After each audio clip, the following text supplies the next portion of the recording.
semuanya. Salam. Ya, puji Tuhan saudara. Kita kembali bisa bersekutu ya. Saudara, hari-hari seperti ini tentu hari-hari yang sangat berharga buat kita, di mana kita bisa bersama-sama beribadah. Nah, saudara, tiba saatnya kita belajar mendengarkan firman Allah. Saudara, mari konsentrasi, jangan pikiran kemana-mana. Ya, arahkan pada firman Allah, supaya firman Allah pada kesempatan ini menjadi berkat bagi kita. Ya, nah saudara, tema firman Tuhan saat ini yaitu tujuan pembuatan dalam Alkitab mengenai mesianik. Ya, tujuan pembuatan dalam Alkitab mengenai mesianik. Mesianik itu maksudnya Mesias. Ya, Mesias itu dalam bahasa Ibrani-nya Mesias, tapi dalam bahasa Yunani-nya Kristus. Ya, Kristus dari kata Kristos. Artinya yang diurapi. Ya. Jadi saudara, nubuatan tentang mesianik ini itu sangat dikenal dalam kalangan Yahudi. Ya. Nubuatan itu apa? Nubuatan itu artinya prediksi yang akan datang atau ramalan yang akan datang mengenai apa yang akan terjadi tentang Kristus. Ya, sekali lagi saya ulang ya, perhatikan ya. Nubuatan itu artinya sebuah prediksi atau ramalan, ya, hal-hal yang akan datang, khususnya mengenai Mesias atau Yesus Kristus. Jadi saudara perhatikan, sebelum Yesus datang ke dalam dunia, itu saudara sudah dinubuatkan, sudah diprediksi kedatangannya oleh banyak nabi-nabi. Ya. Saudara, mereka sudah mengumumkan, mereka sudah memberitahukan sebelum itu terjadi. Sebelum hal itu terjadi, sebelum Yesus datang, saudara perhatikan, Yesus sudah dinubuatkan lebih dulu. Jadi artinya saudara, kedatangan Yesus ini itu bukan rencana kebetulan, itu bukan rencana asal-asalan atau rekayasa manusia. Perhatikan saudara. Tapi saudara, kedatangan Yesus ke dalam dunia itu merupakan rencana Allah yang besar. Jadi saudara, ya, perhatikan baik-baik ya. Alkitab sebagian besar isinya adalah tentang nubuatan. Ya. Jadi Alkitab kita yang saudara pegang, saudara punya Alkitab, itu isinya itu sebagian besar adalah mengenai nubuatan. Ya. Jadi dalam Alkitab kita itu berisi nubuatan. Apa tadi nubuatan? Artinya sebuah pernyataan akan hal-hal yang akan datang. Sebelum itu terjadi, sudah dinyatakan melalui nubuatan atau melalui prediksi para nabi. Ya. Beda kalau kita ya. Kita semua di sini tidak ada yang pernah meramal kedatangan kita dalam dunia. Tidak ada yang meramal kelahiran kita. Tidak ada yang meramal nanti kita sekolah di mana. Tidak ada yang meramal kita lahir di mana. Tidak ada yang meramal ya kita nanti kelahirannya tahun berapa. Tidak ada yang meramal itu. Kalau saudara diramal seperti itu, berarti saudara hebat. Saudara mirip Tuhan Yesus. Tapi saudara, ya, tidak ada yang meramal kapan kita lahir. Kita tidak tahu, tidak ada yang menulis tentang kelahiran kita, kapan kita lahir, di mana kita lahir, keluarga mana kita dilahirkan, di kota mana kita dilahirkan, di desa, di kampung mana kita dilahirkan, tidak ada. Tapi Yesus, perhatikan, saudara, Yesus itu dinubuatkan ya oleh para nabi sebelum dia datang. Makanya kalau cerita Yesus ini bukan cerita bohong. Amin saudara. Ini bukan cerita bohong. Ini bukan legenda ya, bukan semacam cerita legenda ya, atau semacam mitos-mitos nenek moyang, nenek-nenek tua. Bukan saudara. Ini bukan mitos. Ini bukan fiktif. Ini adalah fakta. Cerita yang kita cerita mengenai Yesus, kisah mengenai Yesus itu adalah kisah nyata. Itu tertulis di dalam sejarah. Yesus kapan datangnya? 2000 tahun yang lalu. Di abad yang pertama dia lahir ke dalam dunia. Tapi perhatikan, sebelum dia lahir sudah ada yang menubuatkan. Misalnya contohnya yang menubuatkan tentang kelahirannya di Bethlehem, Nabi siapa? Siapa yang menubuatkan tentang kelahiran Yesus di Bethlehem? Nabi siapa? Di Bethlehem. Yang dinubuatkan tempat dia lahir, daerah, kampung dia lahir. Di mana? Di Bethlehem.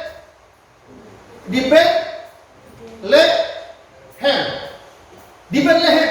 Di mana terdapat? Di dalam Mika. Kitab Mika pasal 5 ayat 1. Ya, hai Bethlehem Efrata, yang terkecil di antara kaum Yehuda, daripadamu akan lahir, ya, seorang yang memerintah, ya, yang pemerintahannya tidak pernah berkesudahan.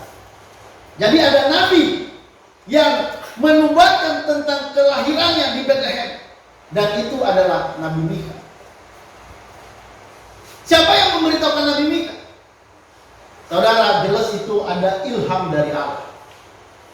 Ya, jadi nabi-nabi dulu, saudara, untuk mendapatkan ilham dari Allah itu mereka secara langsung dengar.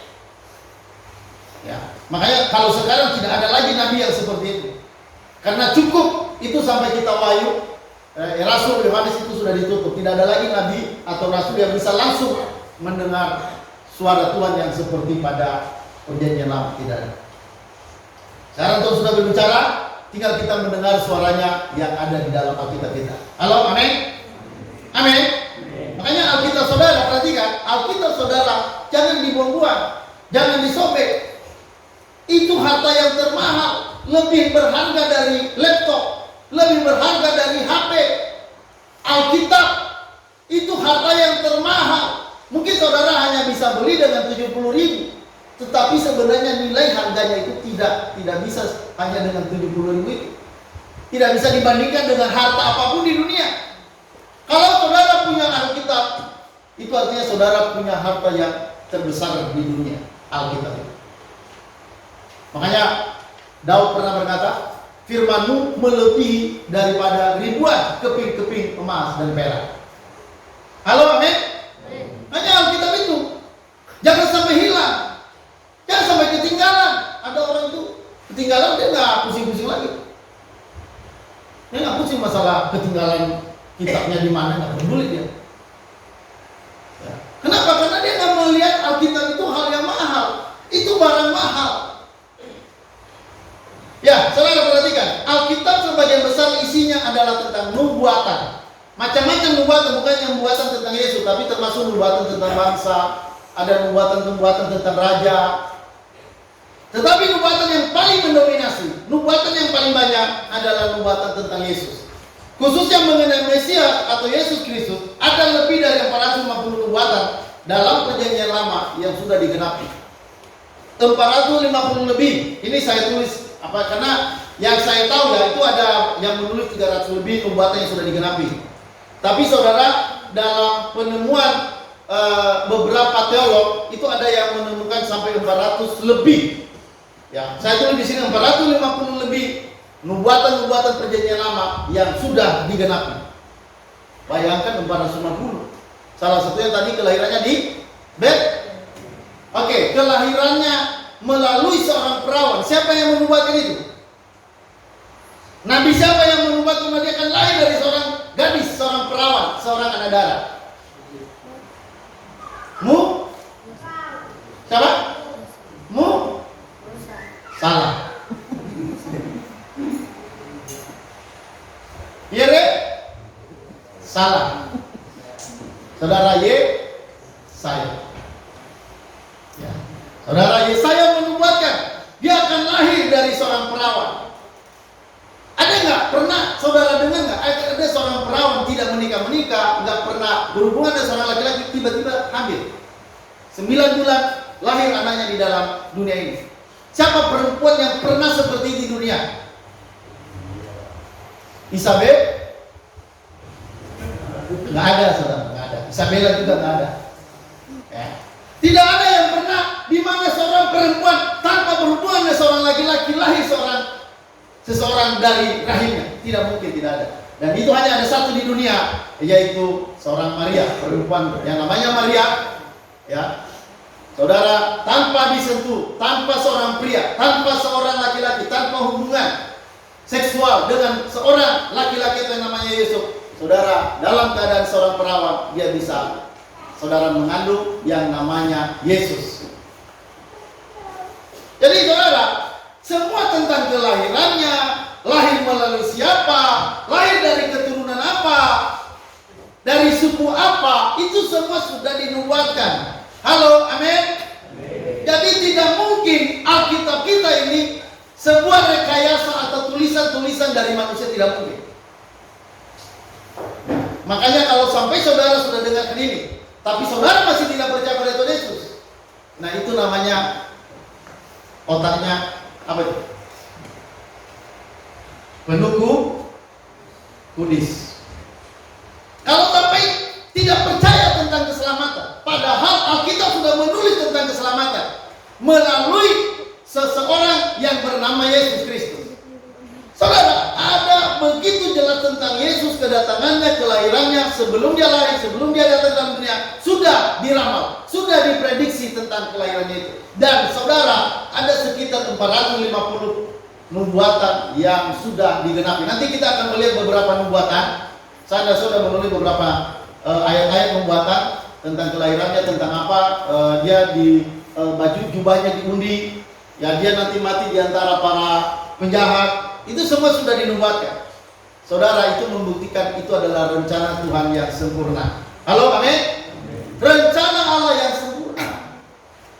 Maka saudara bersyukur kalau rencana yang sempurna tentang Allah dan keselamatan kita itu membuat saudara dan saya bersyukur. Membuat saudara dan saya bersorak-sorai. Makanya waktu Yesus lahir ke dalam dunia, saudara, ada malaikat dari surga, dia mendatangi para gembala. Dia berkata, jangan takut. Ya, hari ini ya ada sukacita besar, yaitu Yesus Kristus telah lahir ya di kota Daud. Saudara, itu berita besar, itu berita sukacita, itu berita gembira yang saudara itu tidak kita bisa dapatkan dari buku-buku lain, dari kitab-kitab lain, tapi itu kita bisa temukan di dalam Alkitab kita. Jadi saudara, ada 450 lebih ya. Nah, perhatikan kedatangan Yesus Kristus secara khusus ya adalah peristiwa paling bersejarah yang pernah disaksikan oleh seluruh ciptaan Allah. Kitab suci mengatakan kepada kita bahwa jauh sebelum dasar bumi diletakkan, Allah telah merencanakan bahwa peristiwa kedatangan Yesus Kristus adalah satu-satunya jalan dan pembayaran bagi dosa, dan satu-satunya pembayaran yang akan memperdamaikan seseorang berdosa kepada Allah yang Maha Kudus dan penuh kasih. Ya. Jadi saudara, ini perhatikan, ini merupakan rencana Allah sebelum dunia dijadikan. Dunia belum ada, Allah sudah berencana. Ya. Allah sudah berencana. Semua rencana Allah itu, perhatikan baik-baik, semua rencana Allah itu terjadi sebelum dunia dijadikan, sebelum sesuatu itu ada. Misalnya saudara, tentang saudara lahir kapan, itu sudah dalam rencana Allah. Sebelum dunia ada, sebelum saudara ada, Tuhan sudah merencanakan Anda di dalam hati dan pikirannya. Halo, amin. Makanya jangan menyanyiakan hidupmu. Orang yang tidak mengerti ini pasti dia akan menyanyiakan hidupnya. Dia akan buang-buang waktu. Dia tidak menghargai dirinya. Walaupun dia bau, dia nggak mau mandi-mandi. Udah tahu bau. Kenapa? Karena dia nggak menghargai dirinya. Kenapa? Karena dia merasa dirinya tidak berharga. Kalau orang yang merasa dirinya berharga, maka dia akan mengurus dirinya. Dia nggak mau mabuk-mabuk. Dia nggak mau merusak tubuhnya dengan makanan-makanan, dengan minum-minuman keras, dengan narkoba. Dia nggak mau. Kenapa saudara? Karena dia tahu dirinya berharga. Tapi orang yang tidak tahu dirinya berharga, dia akan memboroskan segala sesuatu. Dia akan membuang-buang segala sesuatu yang berharga. dia akan membuang waktunya, dia akan membuang ilmu pengetahuan, dia akan membuang tentang kebenaran-kebenaran firman. Dia nggak peduli. Kenapa? Karena orang itu dia tidak menghargai dirinya sendiri. Nah, bagaimana orang menghargai kita kalau kita sendiri tidak bisa menghargai diri kita? Ya. Nah, saudara perhatikan, Allah merencanakan kedatangan mesianik. Kedatangan Mesias itu sebelum dunia ini ada. Kita baca sebentar 1 Petrus pasal 1 ayat 18 sampai 20. Saudara, dengarkan baik-baik saya baca. 1 Petrus 1 ayat 18 sampai 20. Sebab kamu tahu bahwa kamu telah ditebus dari cara hidupmu yang sia-sia, yang kamu warisi dari nenek moyangmu itu, bukan dengan barang yang fana, bukan pula dengan perak atau emas, melainkan dengan darah yang mahal, yaitu darah Kristus, yang sama seperti darah anak domba, yang tak bernoda dan tak bercacat. Ia telah dipilih sebelum dunia dijadikan. Tetapi karena kamu, ia baru menyatakan dirinya pada zaman akhir. Ya. Jadi siapa saudara di sini? Ini berbicara mengenai Yesus yang datang ke dalam dunia dengan misi penebusan dosa-dosa kita. Saudara, dikatakan ayat 20, ia telah dipilih. Ya, ia telah dipilih sebelum dunia dijadikan. Tetapi karena kamu, ia baru menyatakan dirinya pada zaman akhir. Jadi saudara, Mesias, Yesus, ya, pribadi yang diurapi. Saudara, dia sudah dipilih sebelum dunia ini ada. Belum ada alam semesta, belum ada bulan bintang, belum ada pulau-pulau. Saudara, Allah sudah memilih, Allah sudah membuat rencana, yaitu bahwa melalui Yesus kita akan ditebus, melalui Yesus kita akan diselamatkan. Makanya saudara, orang Kristen yang sudah tahu ini, kemanapun saudara, dia akan selalu membawa nama Yesus. Halo, amin. Orang yang paham Yesus itu siapa, orang itu tidak akan mempermalukan nama Yesus. Kenapa ada orang-orang yang mempermalukan nama Yesus di mana-mana? Karena mereka belum tahu keselamatan yang Tuhan Yesus sediakan buat mereka. Tapi kalau orang itu sudah tahu, nggak mungkin dia mau, saudara, nggak mungkin dia mau mempermalukan nama Yesus di mana-mana. Ya, saudara, ia telah dipilih sebelum dunia dijadikan. Ini artinya merupakan sebuah rencana Allah yang sempurna. Ini rencana Allah sebelum dunia ini ada. Nah, melalui nubuatan tadi, perhatikan baik-baik. Melalui nubuatan artinya Allah menyampaikan rencana keselamatan ini, rencana kedatangan Mesias ini melalui para nabi. Ya, dan itu ditulis oleh banyak nabi. Ya, semua pernyataan-pernyataan tentang kedatangan Mesias ini ditulis oleh para nabi. Jadi saudara, berita kedatangan Yesus, berita keselamatan itu bukan berita hoax. Halo, amin. Bukan berita bohong. Ada orang bilang Alkitab kita itu sudah dipalsukan, Alkitab kita itu sudah tidak asli. Saudara, itu semua tidak perlu dengar. Itu semua omong kosong. Ya, itu semua omong kosong. Kenapa saudara?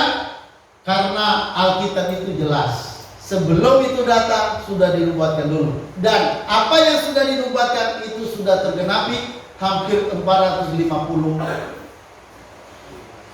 buah. Ya, nubuatan mengenai khusus Yesus. Ini mengenai khusus Yesus ya. Ya, oke saudara, kita lihat ada beberapa contoh. Ada beberapa contoh nubuatan tentang Yesus dalam PL. Ya, saudara, ada beberapa contoh nubuatan tentang Yesus di PL digenapi di PB. PL itu perjanjian lama, PB itu perjanjian baru. Saudara, pertama kita melihat dalam hal lahir dari perempuan. Yesus itu lahir dari perempuan. Maksudnya keturunan perempuan. Ya. Ini bukan keturunan laki-laki, ini keturunan seorang perempuan. Benih dari seorang perempuan, murni. Mana? Ya, oke ya. Kita baca ya, saya baca saudara ya, Kejadian pasal 3. Di sini memang nggak saya tulis karena ini banyak ayatnya. Kita hanya mengecek data aja ya, cek data. Saya baca satu ayat aja. Kejadian pasal 3 ayat 15.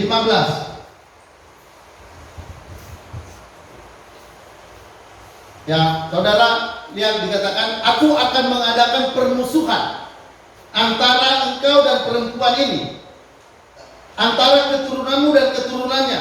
Keturunannya akan meremukkan kepalamu dan engkau akan meremukkan tumitnya. Itu digenapi dalam Lukas pasal 1. Ya, coba kita lihat Lukas, ini cukup panjang ya. Nanti saya singkat aja.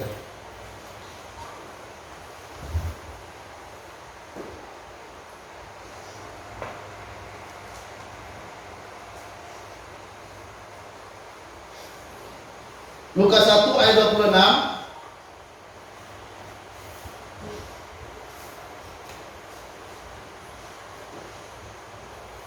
Ya, ayat 26 ya.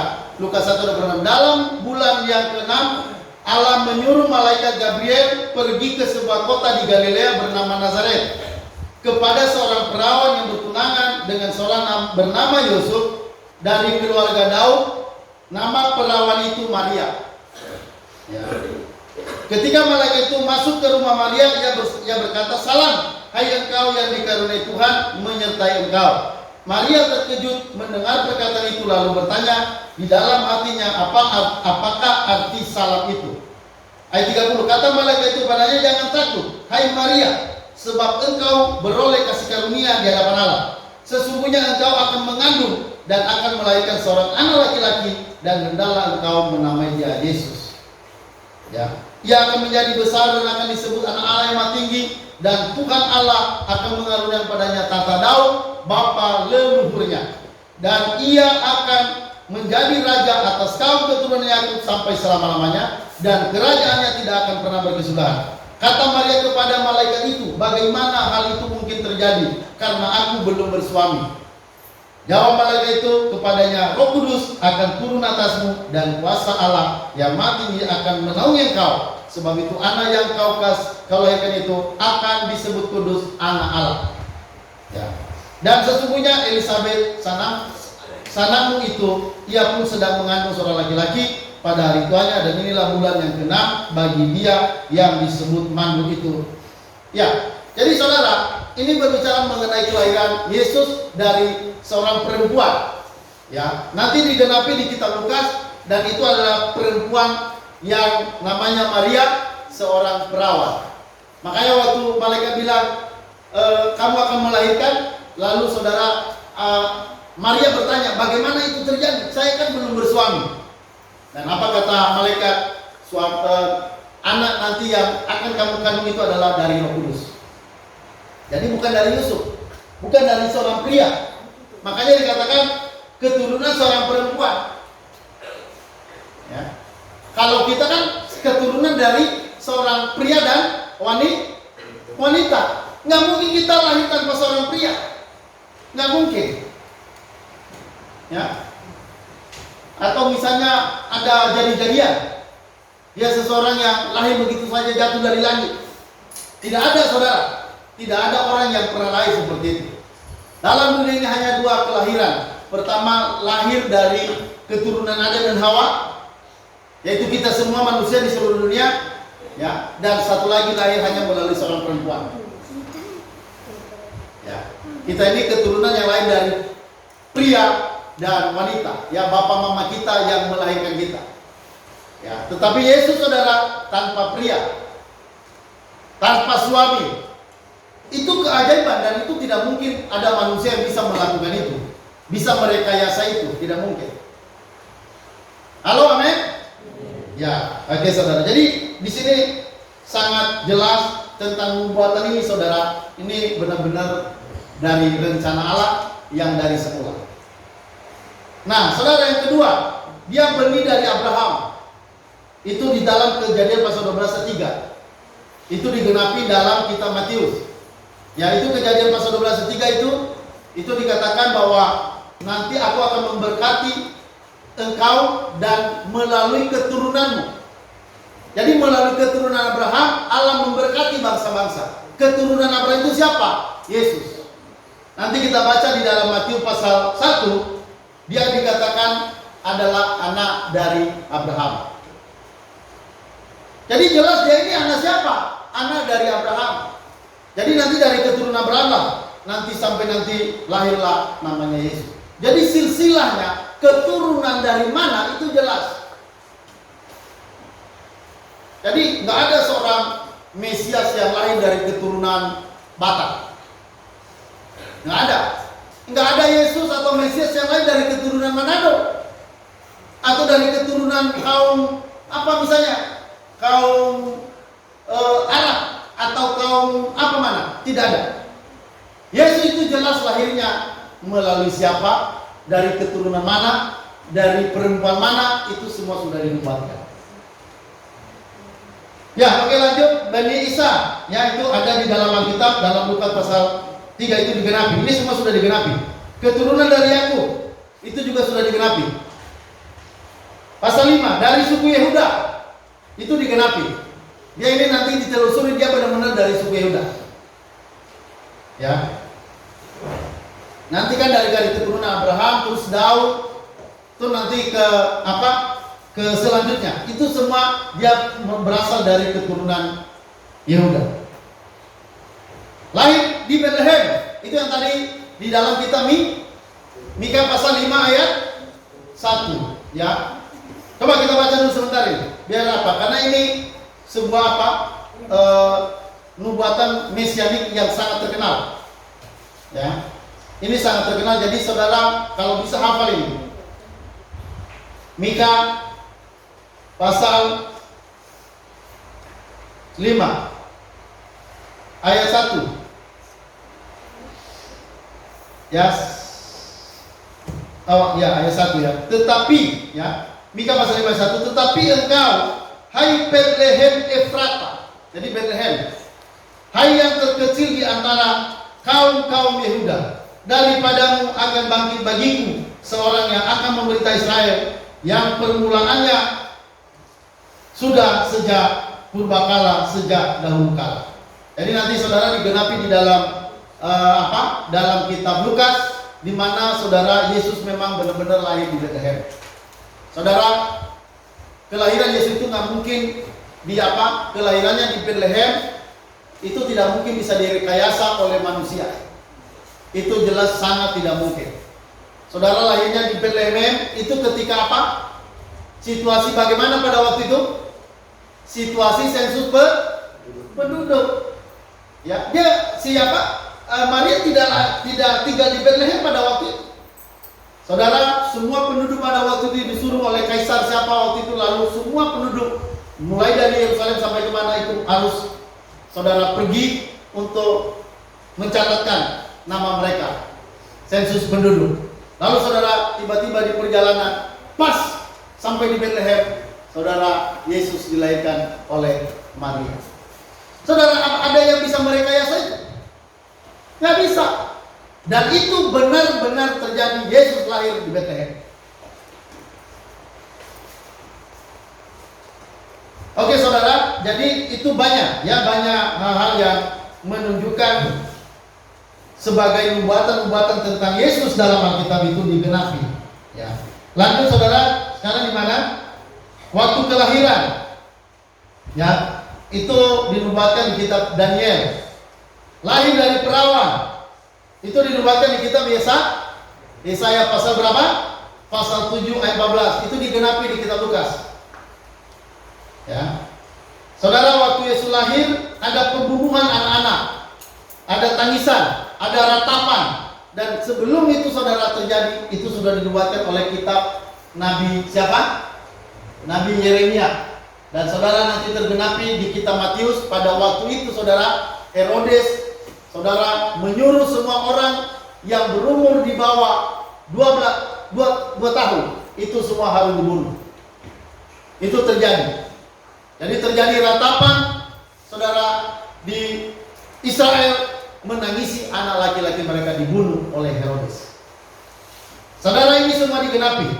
Nanti dia pergi ke Mesir. Dikatakan dari Mesir kupanggil anakku.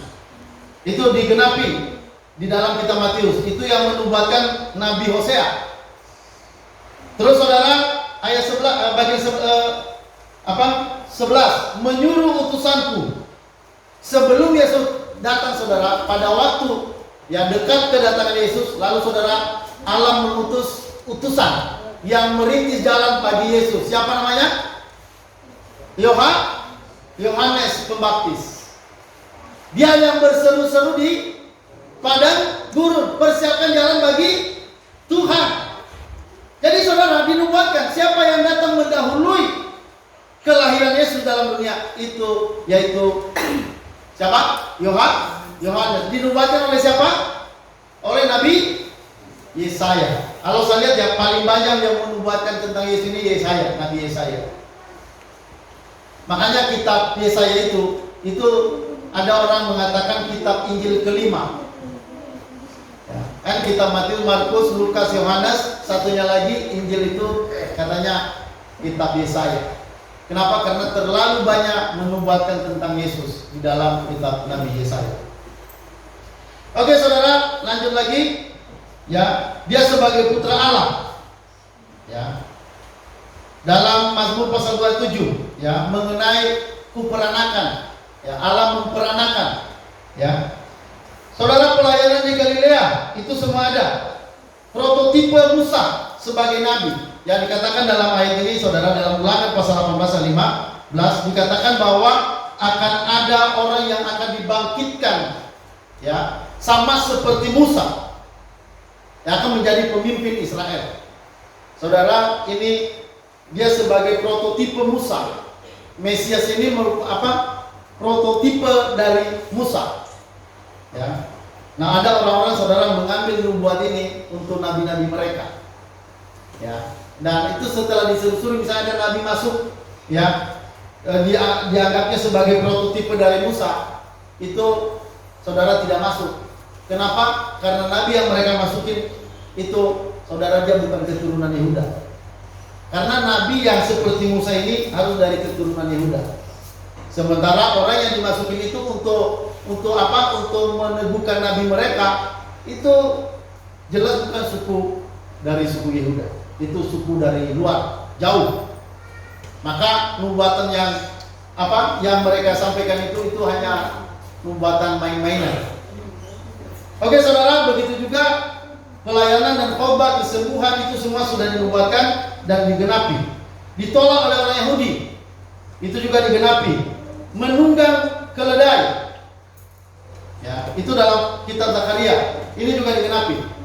Ya, Yesus waktu itu, saudara, dia naik keledai, lalu orang memuji-muji Tuhan, mengambil daun palem lalu berseru, Hosana, Hosana bagi anak Daud, sambil dia menunggang keledai.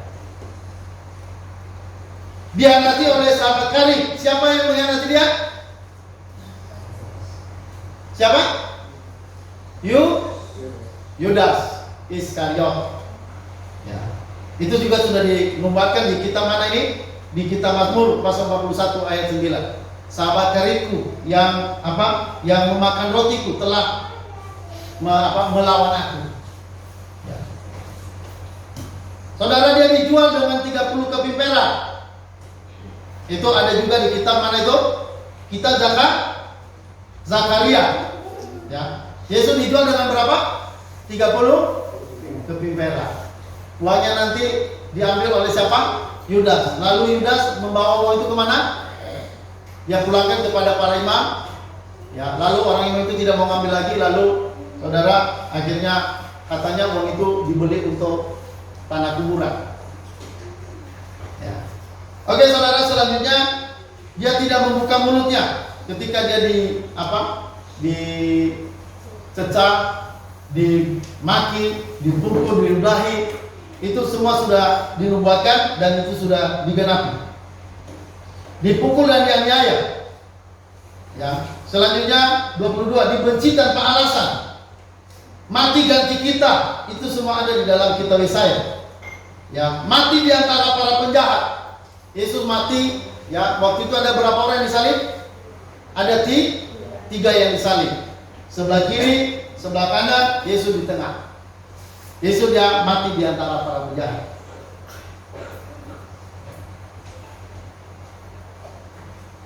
Kematiannya disalib. Itu dalam Zakaria pasal 12 ayat 10. Dan digenapi di Yohanes 20 ayat 7. Diberi anggur asam. Ya, ingat waktu Yesus disalibkan, lalu ada yang mencucikin, ya, dengan daun diambil air asam untuk mengurangi rasa sakit. Tapi Yesus tidak mau minum. Dan itu saudara dinubuatkan di dalam Mazmur, ya, lalu digenapi dalam kitab Matius pasal 27 ayat 34. Pakaiannya diundi. Siapa yang mengundi pakaiannya? Tentara Romawi. Saudara, itu sudah dinubuatkan di mana? Nubuat tentang nanti jubahnya diundi dalam Mazmur pasal 22 ayat 19. Nanti digenapi dalam Matius pasal 27 ayat 35, 36. Ya. 28, tulangnya tidak satu patah, tidak satu pun patah. Saudara, ketika orang yang disalib itu disalibkan, biasanya semua kakinya itu dipatahi biar cepat mati. Tapi tiba waktu Yesus mau dipatahkan, itu tidak jadi. Kenapa saudara? Karena dalam kitab Mazmur, ya, Daud telah menubuatkan bahwa satu pun tulangnya tidak ada yang patah. Halo, amin? Ya. Waktu tentara Romawi mau mematahkan, itu batal, tidak jadi dipatahi. Saudara, dia ditombak, dia ditikam dengan tombak. Itu dalam Zakaria. Dikubur di antara orang kaya. Yesaya 35 ayat 9 digenapi dalam Matius pasal 27 ayat 57 sampai 60. Ia bangkit. Mazmur pasal 16 ayat 10 digenapi di kitab Markus, ya. Itu kalau penggenapan banyak ayatnya, ya. Ia naik ke surga. Mazmur 69 ayat 18 digenapi, ya. Markus 16 ayat 19 dan Efesus pasal 4 ayat 8 dia naik ke surga. Jadi saudara, apa yang saya sampaikan ini merupakan nubuatan-nubuatan para nabi. Ingat apa tadi nubuatan? Itu merupakan prediksi oleh nabi tentang Yesus, tentang Mesias yang akan datang. Ya. Diramal, diprediksi. Saudara, untuk memprediksi itu tidak mudah. Kalau ini bukan Allah, tidak mungkin. Bayangkan nanti ada orang yang memprediksi, meramal bahwa dia lahir dari seorang perempuan. Ada seorang nabi yang meramal bahwa dia nanti lahir di Bethlehem Efrata, jubahnya diundi. Itu semua saudara perhatikan, itu terjadi secara akurat. Ya, saudara, nubuatan-nubuatan itu berdasarkan detail-detail dan terjadi secara akurat. Artinya tidak ada yang meleset. Itu luar biasa. Jadi sekarang saudara, keselamatan yang saudara percaya itu punya dasar yang kuat. Halo, amin. Bayangkan saudara, yang menubuatkan itu para nabi, banyak, bukan satu orang nabi. Yang bernubuat pun itu berbeda tahun. Tahun nubuatannya seperti misalnya Daud. Itu Daud lahirnya di 1000 tahun sebelum Masehi. Yesaya itu lahir 700 tahun sebelum Masehi. Saudara perhatikan, yang bernubuat tentang Yesus ini dengan yang bernubuat yang lain, para nabi-nabi yang lain itu belum pernah ketemu, belum pernah berbicara. Kenapa? Karena kelahirannya tahun-tahunnya beda. Ada yang duluan, ada yang setelah itu. Ada yang mati duluan, ada yang baru lahir. Saudara, mereka bernubuat, berbicara tentang Yesus yang akan datang, Mesianik. Dan luar biasa saudara, itu semua tergenapi. Makanya kalau dibilang Alkitab kita bohong, itu saudara, itu berita yang tidak perlu dipercaya. Halo, amin. Amin. Makanya kalau misalnya saudara, ya anak-anak muda, jangan sampai menyangkal iman hanya gara-gara sesuatu, hanya gara-gara cowok atau cewek, gara-gara harta, gara-gara jabatan. Saudara sampai mau menjual imanmu, itu adalah kebodohan. Itu orang bodoh. Kenapa? Saudara, ini sudah jelas. Apalagi yang diragukan mengenai keselamatan, tidak ada. Karena ini sangat jelas. Saudara nggak perlu ratusan nubuatan. 3 nubuatannya sudah cukup buat kita, saudara. Ngapain banyak-banyak? Misalnya aja dia lahir dari seorang perawan, ya. Baru nanti misalnya dia lahir di Bethlehem. Terus misalnya satu lagi dia mati di antara orang kaya. Sudah cukup 3 itu aja. Ngapain kok banyak-banyak? Ini banyak. Kenapa sampai banyak begitu nubuatan harus diberikan oleh Tuhan? Supaya saudara jangan ada orang yang ragu-ragu mengenai keselamatan. Supaya jangan ada ragu mengenai Allah dan rencana Allah ini. Oke saudara, lanjut. Kita lihat saudara, apa tujuan nubuat itu? Kenapa Tuhan sampai memberikan nubuatan yang begitu banyak dalam perjanjian lama? Saudara, perhatikan tujuan nubuat mesianik. Nubuatan mesianik adalah bagian dari kategori Alkitabiah yang secara khusus menetapkan karakter prediksi dari firman Allah. Ya. Dan saudara, menurut kesaksian yang kita temukan dalam kitab, yang maksud dari nubuatan itu dapat dilihat dari ada 4 yang arah utama. Yang pertama, saudara, ini tujuannya saudara. Yang pertama, menunjukkan ya sifat dan karakter Tuhan yang sempurna. Karena yang merencanakan ini saudara, melalui nubuatan para nabi, itu adalah Allah sendiri. Dan kita melihat dari nubuatan-nubuatan itu karena tidak ada yang meleset. Nubuatan itu begitu detail dan terjadi secara akurat, tidak ada yang meleset. Ini menunjukkan saudara siapa yang dalam di balik yang bernubuat ini. Pasti saudara adalah Tuhan yang sempurna. Halo, amin. Ini menunjukkan kesempurnaan Allah dalam rencananya.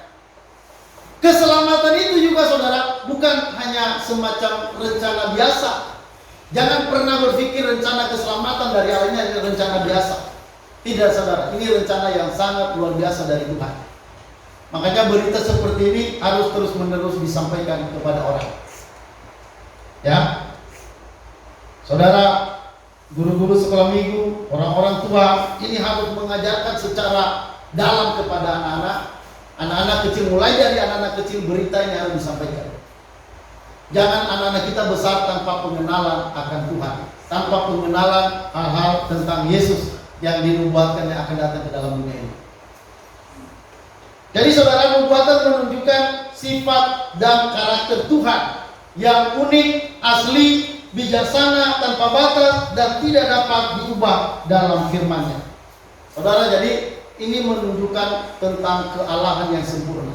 Semua nubuatan-nubuatan yang tertera dalam Alkitab menunjukkan tentang karakter Allah yang adil, yang suci, yang sempurna, bijaksana. Dia punya rencana yang tinggi, bahkan rencananya itu rencana yang terjadi sebelum dunia ini ada. Jadi saudara, nggak mungkin ada manusia yang bisa membuat nubuat-nubuat begitu.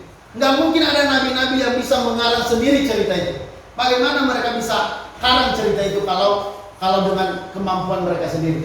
Bagaimana Nabi Mika bisa menubuatkan kelahirannya di Bethlehem? Bagaimana Yesaya menubuatkan dia akan lahir dari seorang perawan? Itu tidak mungkin. Nah, ini menunjukkan siapa saudara? Ini menunjukkan karakter Tuhan yang sempurna. Ya, dia maha tahu, dia maha kuasa, ya, dia maha sempurna. Jadi saudara, nubuatan-nubuatan itu menunjukkan karya dari Tuhan yang sempurna. Halo, amin?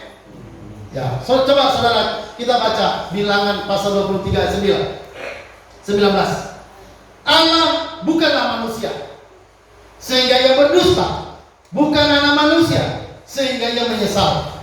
Masakan ia berfirman dan tidak melakukannya, atau berbicara dan tidak menepatinya. Jadi Allah itu bukan manusia. Manusia bisa membuat rencana tapi banyak gagalnya.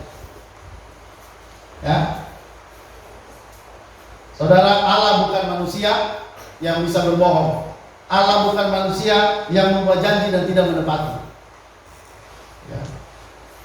Allah yang berfirman dan tidak mungkin firman-Nya itu bisa berubah. Hati-hati saudara, ada orang-orang yang berdoa seakan-akan doanya bisa mengubah rencana Tuhan. Saudara perhatikan baik-baik, doa bukan segalanya. Doa tidak akan bakalan bisa merubah rencana Tuhan. Kalau Anda sudah berdoa terlalu banyak, bertubi-tubi di situ, diklaim dan klaim padahal itu bukan rencana Allah, udah saudara stop aja doa itu. Halo, amin. Saudara, ada orang kadang-kadang berdoa. Katanya klaim janji Tuhan. Saudara, itu doa-doa yang terlalu bernafsu. Ingat saudara, doa kita tidak bisa mengubah rencana Allah. Allah itu sudah punya rencana terhadap kita, terhadap setiap kita, setiap hari, setiap waktu. Apa yang terjadi, apa yang tidak akan terjadi, Tuhan sudah mengatur semua itu. Anda tidak bisa mengubah. Kita berdoa itu bukan untuk mengubah rencana Allah. Kita berdoa itu untuk mengalir dalam rencana Allah. Halo, amin. Jadi saudara, nubuatan-nubuatan itu menunjukkan Allah itu memiliki sifat yang maha sempurna, yang maha tahu, yang maha adil, dia maha suci, dia tidak pernah berbohong. Kalau Allah pernah berbohong, itu berarti dia bukan Allah. Pernah sekali berbohong, gagal jadi Allah. Tapi Allah tidak mungkin pernah berbohong. Halo, amin? Ya, lanjut saudara. Apa tujuan daripada nubuatan? Yang kedua, saudara, tujuan kedua menunjukkan bahwa segala sesuatu tunduk pada kehendak Tuhan atau Allah yang berdaulat. Nubuatan memiliki tujuan untuk menetapkan dan menunjukkan bahwa segala sesuatu tunduk pada kehendak Tuhan. Jadi saudara, tidak ada yang berdaulat di dunia ini selain Tuhan. Ya, bukan Putin yang berdaulat. Halo, amin? Bukan presiden yang berdaulat. Saudara, yang kalau misalnya ada presiden-presiden yang diangkat, itu karena Tuhan yang menetapkan itu. Kalau saudara diberkati Tuhan menjadi seorang punya jabatan manajer atau menjadi seorang presiden dalam sebuah perusahaan, saudara jangan pernah sombong. Kalau sampai saudara ke sana, itu karena ketetapan Allah. Tuhan yang berdaulat, Tuhan yang mengatur semua. Ada hari ini di sini, ya saudara besok ada di mana? Ya, semua Tuhan yang sudah tetapkan itu. Allah yang berdaulat. Jadi saudara, banyak orang-orang Kristen yang seakan-akan dia bisa berdaulat karena mereka pakai ayat yang berkata berdoalah maka Tuhan akan menjawab. Seakan-akan semua doa kita dijawab Tuhan. Saudara, tidak. Kalau doa kita salah dan sesuai dengan kehendak Allah, itu tidak dijawab. Ya. Misalnya kita minta sembuh tapi Tuhan tidak menyembuhkan, Tuhan itu nggak akan, walaupun saudara berdoa berpuasa, berdoa bertalu-talu, itu tidak akan Tuhan merubah rencananya. Kalau sampai Tuhan sembuhkan, itu artinya rencana Tuhan begitu. Dan kalau Tuhan tidak sembuhkan, itu juga rencana Tuhan seperti itu. Halo, amin. Makanya dalam hidup ini berserah. Kalau saudara misalnya mengalami tekanan, ingat di atas ada yang mengatur. Ya, burung di udara tidak akan pernah jatuh kalau tanpa sekehendak Bapa. Tak usah burung, rambut saja di kepala tidak akan bisa jatuh. Sehelai aja tidak akan pernah jatuh kalau Tuhan tidak mengizinkannya. Jadi saudara, seharusnya orang yang paham ini, orang yang paham kedaulatan Allah, dia tidak perlu khawatir tentang masa depan, karena Tuhan sudah mengatur semua. Ya, hari ini kita melakukan bagian kita memuji Tuhan dan kita melakukan yang terbaik buat Tuhan. Halo, amin. Nah, saudara lihat Yesaya pasal 46 ayat 9 sampai 10. Kita baca. Saya baca ya. Ingatlah hal-hal yang dahulu dari sejak purbakala. Bahwasanya akulah Allah dan tidak ada yang lain. Akulah Allah dan tidak ada yang seperti aku. Yang memberitahukan dari mulanya hal yang kemudian dan dari zaman purbakala apa yang belum terlaksana, yang berkata keputusanku akan sampai dan segala kehendakku akan kulaksanakan. Ya, saudara, dia yang menyampaikan hal-hal yang kemudian. Ya. Dia memberitahukan dari mulanya hal yang kemudian. Dari zaman purbakala apa yang belum terlaksana, yang berkata keputusanku akan sampai dan segala kehendakku akan kulaksanakan. Jadi saudara, Allah itu adalah Allah yang berdaulat. Ya. Maka setiap kita harus menghormati Tuhan. Halo, amin saudara. Pagi-pagi bangun, datang dulu kepada Tuhan, hormati Dia karena Dia adalah yang mengatur segalanya. Jangan bangun terus pergi kemana. Bangun dulu, berdoa dulu, serahkan hidupmu kepada Tuhan yang mengatur segala alam semesta ini. Oke saudara, jadi ini menunjukkan Dia Allah yang berdaulat. Nubuatan yang ada dalam Perjanjian Lama yang digenapi secara akurat, secara detail, itu menunjukkan Allah itu, saudara, adalah Allah yang berdaulat, Allah yang berkehendak. Oke, lanjut saudara, apalagi tujuan daripada nubuatan? Saudara, yang ketiga, Tuhan adalah satu-satunya penulis fakta dalam sejarah.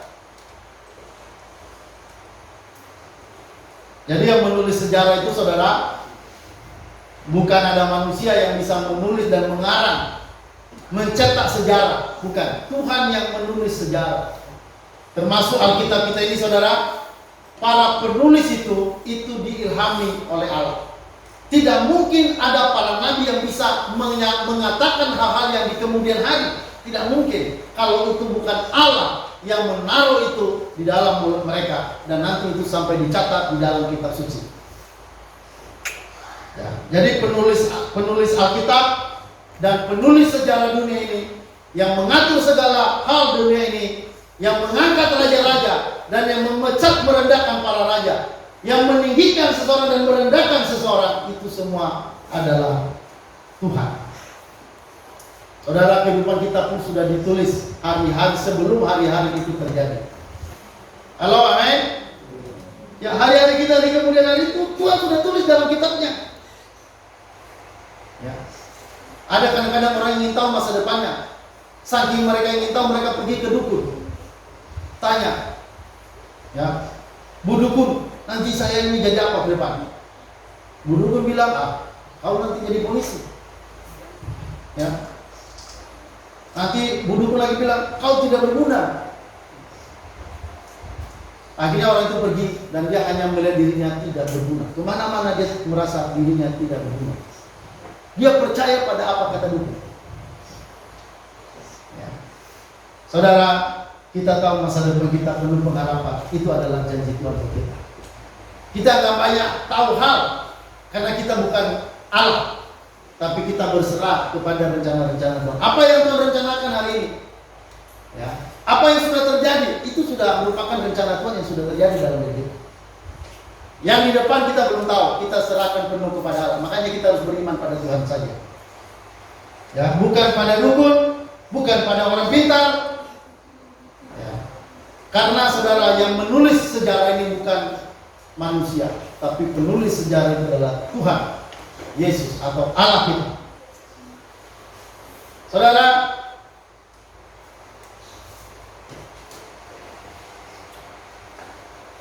Tuhan menyatakan nubuat-nubuat sehingga ketika digenapi menunjukkan sepanjang sejarah bahwa Dia adalah satu-satunya penulis. Ya. Saudara, saya baca Yesaya 48 ayat 3 sampai 5. Firman Tuhan, hal-hal yang terjadi di masa yang lampau telah kuberitahukan dari sejak dahulu. Aku telah mengucapkan dan telah mengabarkannya. Kemudian dengan sekonyong-konyong aku melaksanakannya juga. Dan semuanya itu sudah menjadi kenyataan. Luar biasa saudara. Yesaya pasal 48 ayat 3 sampai 5. Oh, masih ada lagi ayat 5 ya. Maka aku memberitahukannya kepadamu dari sejak dahulu, sebelum hal itu menjadi kenyataan. Aku mengabarkan kepadamu supaya jangan engkau berkata, berhalaku yang melakukannya, patung pahatanku dan patung tuanganku yang memerintahkannya. Jadi kenapa Tuhan memberitahukan lebih dulu? Supaya jangan ada orang bilang, nanti saya yang buat itu karena kemampuanku atau karena berhalaku, patungku. Jadi kenapa Tuhan mengarang nubuatan, membuat nubuatan dan menggenapinya? Itu supaya jangan ada orang ngaku-ngaku dia hebat, dia yang melakukan itu. Makanya kata tadi, aku adalah Allah dan tidak ada yang lain selain aku. Makanya hati-hati dengan kesombongan. Ada banyak orang karena merasa pintar lalu dia merasa hebat. Saudara tidak. Kalau sampai saudara pintar pun itu karena karunia Tuhan. Tuhan yang mengatur itu. Jadi kalau saudara pintar, pakailah kepintaranmu itu buat Tuhan. Bukan untuk menipu di mana-mana. Ya. Kalau engkau punya jabatan, bersyukurlah pada Allah karena Allah yang mengangkat engkau dan memberikan jabatan itu. Tidak boleh ada yang sombong. Saya memperingati banyak teman-teman. Saya bilang, kalau kita diberkati Tuhan, jangan menjadi pamer. Jangan sampai menunjukkan kehebatan-kehebatan kita. Itu karena itu kasih karunia Tuhan pada kita. Halo, amin. Makanya saya kadang-kadang saudara tidak semua hal-hal misalnya saya foto lalu saya posting kemana-mana. Tidak. Tidak semua hal yang terjadi dalam hidup saya foto, ya, lalu saya posting kemana-mana. Tidak. Ya, jadi bahkan kemarin kami ada beberapa orang pertemuan, saya bilang ini jangan difoto ya, jangan diposting kemana-mana. Tidak harus semua kita apa-apa kita buka, karena itu saudara tidak boleh menjadikan kita sombong dan tidak boleh kita menjadikan itu menjadi pameran, pamer. Nggak boleh saudara. Kalau saudara bisa hari ini, kalau saudara bisa dan sudah sampai pada titik tertentu, itu semuanya karena Tuhan. Dan kalau hanya masih sampai di situ dan belum sampai yang saudara inginkan, sabar saja. Karena kalau waktunya Tuhan pasti akan terjadi. Halo, amin? Oke saudara, jadi nubuatan-nubuatan dalam perjanjian lama itu menunjukkan bahwa yang menulis sejarah dunia ini, yang menulis tentang Mesias tadi yang dinubuatkan oleh para nabi itu adalah Tuhan satu-satunya. Jadi kalau misalnya ini sudah jelas dan saudara masih tidak percaya tentang Yesus, itu saudara bukan karena tidak saudara mengerti, tapi saya mau katakan karena Tuhan membutakan saudara. Kalau sampai saudara sudah jelas tentang keselamatan, tapi saudara tetap tidak bertobat, itu artinya bukan karena saudara tidak mengerti, tapi karena memang Tuhan lagi membutakan saudara. Saya bersyukur kalau sampai saudara sudah dibuka. Saya sangat bersyukur karena Tuhan sudah membukakan itu dalam hidup saya. Saya sangat bersyukur. Karena ada banyak orang masih belum terbuka. Walaupun dia sudah dengarkan berita ini, sama seperti orang Israel. Orang Israel kan mendengar, tapi tidak menganggap. Kenapa? Itu bukan karena mereka bukan orang pintar. Orang Israel itu terkenal jenius. Semua penemuan-penemuan itu dari sana, dari Israel sana. Tapi kenapa sampai sekarang mereka tidak percaya Yesus? Itu karena masih dibutakan. Bukan karena masalah pintar, tapi itu karena masih buta. Bagi saudara yang sudah melihat keselamatan, saudara bersyukurlah. Karena tidak semua orang dibuka masalah keselamatan ini. Halo, amin. Kita mungkin bukan presiden, kita mungkin bukan seorang kaya, kita mungkin bukan seorang terkenal, tetapi kita diberi Tuhan, dibuka Tuhan kasih karunia, yaitu keselamatan Tuhan. Tuhan membuka rahasia itu pada kita. Inilah seharusnya yang membuat kita berbangga. Inilah yang seharusnya membuat kita bersuka-cita. Oke saudara, lanjut. Terakhir, tujuan dari tulisan atau nubuatan-nubuatan yang ada di Perjanjian Lama dan digenapi oleh Kristus. Saudara, yang keempat, saudara,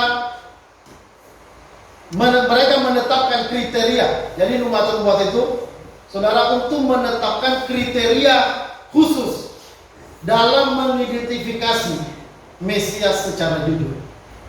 Jadi saudara, untuk mengidentifikasi, ya, untuk melihat ciri-ciri, ya, Yesus itu nanti siapa. Jadi Yesus yang datang ke dalam dunia itu sudah diberikan detail-detailnya, ya, ditulis dengan detail, dengan teliti tentang dia. Dan saudara, itu semua terjadi. Jadi perhatikan saudara, artinya apa yang dituliskan oleh para nabi dan itu digenapi di Perjanjian Lama melalui kedatangan Yesus ke dalam dunia. Ya, artinya itu berita, bukan berita rekayasa, bukan berita bohong. Itu berita yang sebenarnya. Itu berita yang sesuai dengan fakta. Kematian Yesus, ada orang bilang bahwa Yesus itu tidak mati, ada orang bilang Yesus tidak disalib, ada orang bilang waktu Yesus mati itu lalu kuburannya dicuri oleh para muridnya, ada juga yang bilang dia kematiannya itu kuburannya, mayatnya dicuri oleh tentara-tentara Romawi. Banyak yang menjadi alasan buat mereka untuk menolak tentang Yesus. Tetapi saudara, kenapa semua detail-detail nubuatan tentang Yesus ditulis? Ya, saudara, supaya ketika itu terjadi, tidak ada orang bilang ini bukan berita yang sebenarnya. Ya, menutup semua mulut, menutup semua perkataan-perkataan yang menolak tentang Yesus ini. Jadi saudara, Yesus itu sudah dinyatakan secara terang-terangan. Itu sebuah rahasia dari surga, dibuka di dunia ini, ya, dan rahasia itu diberikan kepada kita. Jadi saudara, jangan sampai ada orang bilang, saya tidak percaya, itu semua cerita kita itu bohong. Ada orang bilang, saudara, Yesus itu waktu jalan di atas air, bukan jalan di atas air. Jadi mereka merekayasa Yesus itu jalannya di atas pasir, direkayasa. Ada orang bilang Yesus tidak mati. Saudara, tidak ada data-data yang menjadi alasan untuk kita bisa mempercayai apa kata mereka. Yang jelas tentang Yesus yang kita percaya itu semuanya sudah ada data-data sebelum itu terjadi, dan semua sudah digenapi, dan itu semua tercatat di dalam Alkitab. Jadi ini semua data-data yang akurat. Ini data-data yang tidak mungkin bisa direkayasa oleh manusia. Ya. Jadi saudara, dengan ada nubuatan-nubuatan dan terjadi penggenapannya, itu menunjukkan bahwa saudara, cerita atau kisah tentang Yesus dan keselamatan yang diberikan pada orang percaya itu adalah berita benar. Itu berita jujur, bukan berita rekayasa, bukan berita hoax. Saudara, melawan hoax hari ini sangat susah, sangat sulit. Kenapa? Karena medsos sekarang, saudara. Orang bisa bilang ini, ya, lalu saudara nanti terjadi pergolakan, perbincangan di dalam dunia medsos. Saudara, susah untuk mempercayai hari ini berita.